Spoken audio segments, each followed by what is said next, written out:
ఈరోజు గుంటూరు తూర్పు నియోజకవర్గంలో మీరు చూసుకుంటే గడ్డిపాడు గణేష్ నగర్ ఏరియాలో ఎక్కువగా వర్షం పడితే ముందుగా మునిగిపోయే ప్రాంతాలు ఏదైనా అంటే గడ్డిపాడు గణేష్ నగర్.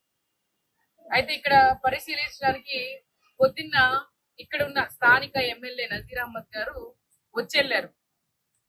మేము అడుగుతుంది, ఏం చేసి వెళ్ళారు మీరు? ఇక్కడ ఏం పరిశీలించి వెళ్ళారు? ఏం సొల్యూషన్ చెప్పారు? ఏం జరుగుతుంది? నిజంగానే ఫోటోలకి పరిమితమైన నాయకుడు నిజంగా నజీర్ అహ్మద్ గారే. ఈ రోజు మేము అక్కడికి వెళ్ళాం. గడ్డిపాడు దగ్గర చెరువు ఉంది. ఆ చెరువు మేము లాస్ట్ టైం వాటర్ పోతున్నప్పుడు దీనికి ఒక తూము వేయండి, తూము వేసి నీళ్లు పంపించండి అని అంటే, ఈ రోజు అక్కడ ఒక్కసారి పరిస్థితి ఒక్కసారి ఎమ్మెల్యే గారు వెళ్ళి చూడండి. నిర్లక్ష్యం, బాధ్యతాహరితం. ఎందుకంటే బాధ్యత లేని వాళ్ళు మీరు. ఏదో మేము తూర్పు నియోజకవర్గంలో 29 కేంద్రాలని మేము పెట్టాము, విపత్తు వచ్చింది కానీ వాళ్ళందరినీ అక్కడ ప్లేస్ చేస్తామంటున్నారు.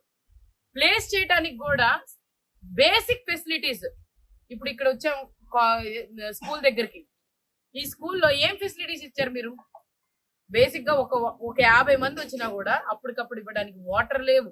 వాళ్ళు కరెక్ట్ గా ఉండటానికి రూమ్స్ లో కరెక్ట్ గా ఏమో బెడ్స్ కానీ, సరే బెడ్స్ కాదు, వాళ్ళు కూర్చోడానికి కూడా ప్లేస్ కూడా కరెక్ట్ గా లేకుండా బెంచీలు ఎలా పడితే అలా ఉన్నాయి.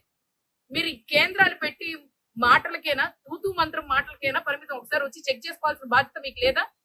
మరి అలాగే అక్కడ తూమేమో విపత్తు వస్తే గాని బాధ్యత ఉండదట. అక్కడ ఆ తూము అలాగే నీళ్లు అక్కడ స్థానికులు ఉన్న వాళ్ళు చెప్పారు, అక్కడ కొంచెం తీసేయండి, ప్రొక్లైన్ పెట్టి లాగండి, చేయండి, నీళ్లు దానంతటా అయ్యే పోతాయన్నా కూడా అక్కడేమో పొంగుతే గానీ నీళ్లు దాంట్లో పోయే పరిస్థితి లేదు.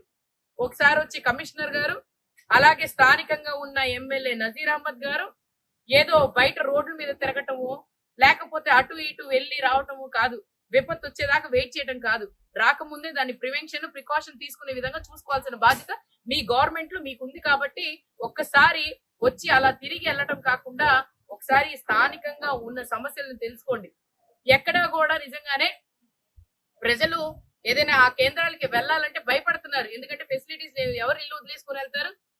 మీరేమో రండి అంటే సరిపోయిందా? అసలు ఇక్కడ ఫెసిలిటీస్, ఫుడ్ ఒక 100 మంది వస్తే అసలు అకామిడేట్ చేయడానికే లేదు. అలాంటిది మీరేమో రండి రండి అని ప్రతి ఇంటికి వెళ్ళి డంక బజాయించి మేము రమ్మన్నాం, వాళ్ళు రాలేదంటే ఎలా కుదిరిద్ది? స్టాఫ్ ఉంటే సరిపోదు. దాన్ని కరెక్ట్ గా ప్రికాషన్స్ తీసుకునే విధంగా వాళ్ళకి బేసిక్ గా ఏమి ఇవ్వాలనేది కూడా చూసుకోవాలి. అవన్నీ చూసుకోకుండా ఏదో రోడ్ల మీద అంతా తిరుగుతున్నారు. ఎమ్మెల్యే నజీర్ అహ్మద్ గారండి, ఒకసారి కావాలంటే వైఎస్ఆర్సీపీ పార్టీ తరఫు నుంచి మేము కూడా మీకు హెల్ప్ చేస్తాం. మేము కూడా ఎక్కడికి వెళ్ళమంటే సహాయక చర్యలు చేయడానికి మేము ఎప్పుడు ముందుంటాం.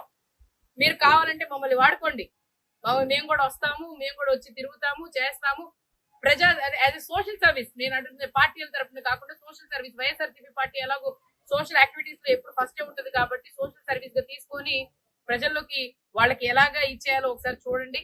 అలాగే మిగతా ప్రాంతాలు, ప్రగతి నగర్ కానీ, చంద్రబాబు నాయుడు కాలనీ కానీ, ఐపీడీ కాలనీ తరఫు కానీ ప్రతి చోట కూడా ఒకసారి సుద్దపల్లి డొంక కానీ, లేకపోతే సంగడిగుంట కానీ, అక్కడికి ప్రతి చోట కూడా ఎక్కడెక్కడ ఉన్నాయో అవన్నీ చూడండి. అలాగే వీళ్ళు ఏం చేస్తున్నారంటే ముప్పు వస్తుంది అని తెలియంగానే అక్కడేమో ఇసుక బస్తాలు వేసి నీళ్ళు ఆపటాలు, ఆ టెక్నిక్ కుదిరే కాదండి.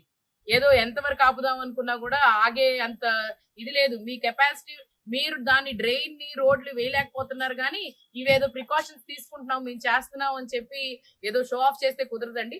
స్థానికంగా మీ వాళ్ళందరినీ జరక్క ముందే, ఏది విపత్తు జరక్క ముందే దాన్ని ప్రికాషన్ చేసుకునే విధంగా సహాయక చర్యలు తీసుకునేవేదో సక్రమంగా ప్రజలకు అందుబాటులో ఉండే విధంగా చేయవలసిందిగా స్థానికంగా ఉన్న ఎమ్మెల్యే గారిని, అలాగే కార్పొరేషన్ సిబ్బంది, అలాగే ఉన్న కార్పొరేటర్ని ప్రతి ఒక్కరిని కూడా వార్డులో తిరిగి ప్రజలతో ఉండి వాళ్ళకి ఏ విధంగా ఇబ్బంది ఉందో ఒకసారి తెలుసుకొని వాళ్ళని తీర్చాల్సిందిగా కోరుకుంటున్నాం.